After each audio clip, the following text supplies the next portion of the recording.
Stewart is an Army vet who fought in the tunnels of Vietnam. Bob, tell us what it was like.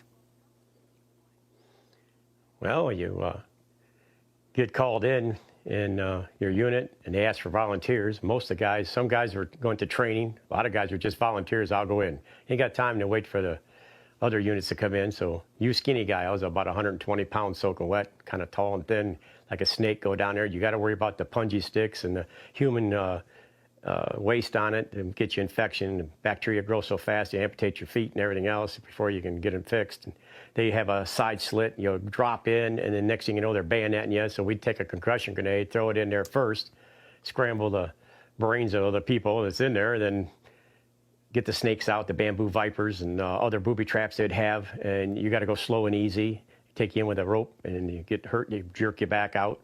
But most of the time you keep going, there's different levels. They had trap doors with seals on them. You put food gas down there, you put tear gas down there. We even tried to drown them out. Didn't work. They would actually have entrances and stuff coming from the rivers and stuff.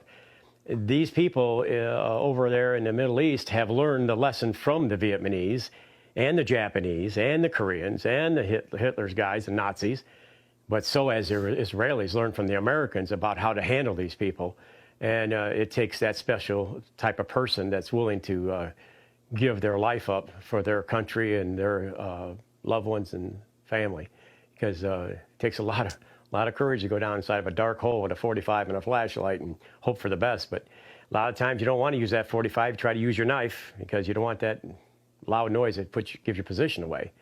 But I can't talk very much about me, but I talk about the guys in 68, 69, that when they first went in the Iron Triangle where I was stationed at Cu Chi, Vietnam, and the 25th Infantry Division, the 1st to the 27th Wolfhounds, it was horrible. And the old plantation, rubber plantation, it was completely honeycombed.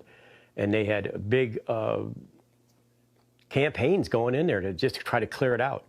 But I think of America and what they did in World War II, if the Israelis paid attention, and they do it like we did in World War II through the Hitler and Nazis and the Japanese, they had the caves in Iwo Jima and everything, Guadalcanal.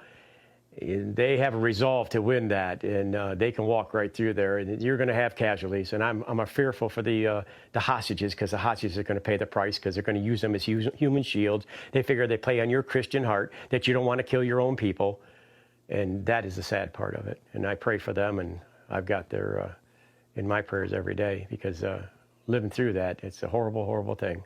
And there's so many guys that, just can't cope with that. And there's a lot of guys that committed suicide, and like they call it 22 now with the guys from Iraq and Afghanistan.